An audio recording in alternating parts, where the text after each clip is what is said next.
Amazon వ్యవస్థాపకుడు Jeff Bezos వివాహ బంధంలో అడుగుపెట్టారు. 61 ఏళ్ల వయసులో తన ప్రియురాలు లారెన్ సాంచెజ్ ను పెళ్లి చేసుకున్నారు. ఇటలీలోని వెనిస్లోని గల లాగూన్ ఐలాండ్ లో అట్టహాసంగా ఈ పెళ్లి వేడుక జరిగింది.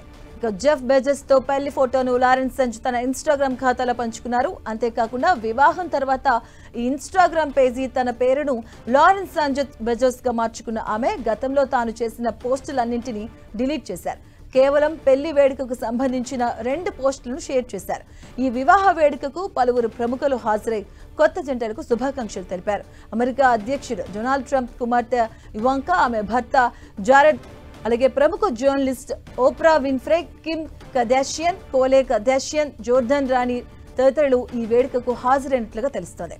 ఇక జెఫ్ బెజోస్ లారెన్లు 2018 నుంచి డేటింగ్ లో ఉన్నారు. అయితే 2019 వరకు ఆ విషయం బయటకు రాలేదు.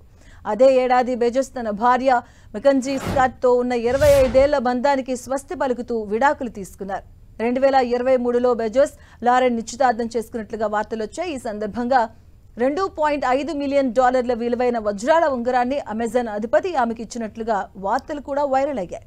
లారెన్ గతంలో జర్నలిస్ట్ గా పనిచేసిన ఆమె ప్రస్తుతం దాతృత్వ కార్యక్రమాల్లో యాక్టివ్ గా పాల్గొంటున్నారు. గత కొన్ని రోజులుగా జెఫ్ బెజోస్ వివాహం వెనిస్ నగరంలో జరపొద్దంటూ పెద్ద ఎత్తున నిరసనలు జరిగాయి. 3 రోజుల పాటు సెలబ్రిటీల రాకపోకలు నగరాన్ని స్తంభింపచేశాయని ఆందోళన వ్యక్తం చేస్తూ నో స్పేస్ ఫర్ బెజోస్ పేరుతో ఆందోళన చేశారు. ఇక నగరంలో పలు చోట్ల బెజోస్ ఫోటోతో కూడిన భారీ బ్యానర్స్ ను ఏర్పాటు చేశారు. వివాహం మరుసటి రోజు నూతన దంపతులు పార్టీ నిర్వహించే ప్రాంతంలో ఆందోళనకు పిలుపునివ్వడంతో నిర్వాహకులు వేదికను మార్చినట్టుగా సమాచారం.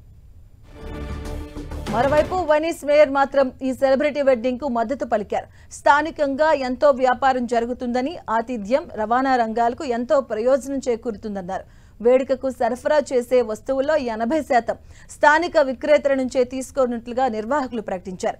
ఎట్టకేలకు వీరి వివాహం అట్టహాస్యంగా ముగియడంతో నెట్టింట ఈ జంటకు శుభాకాంక్షలు తెలుపుతున్నారు.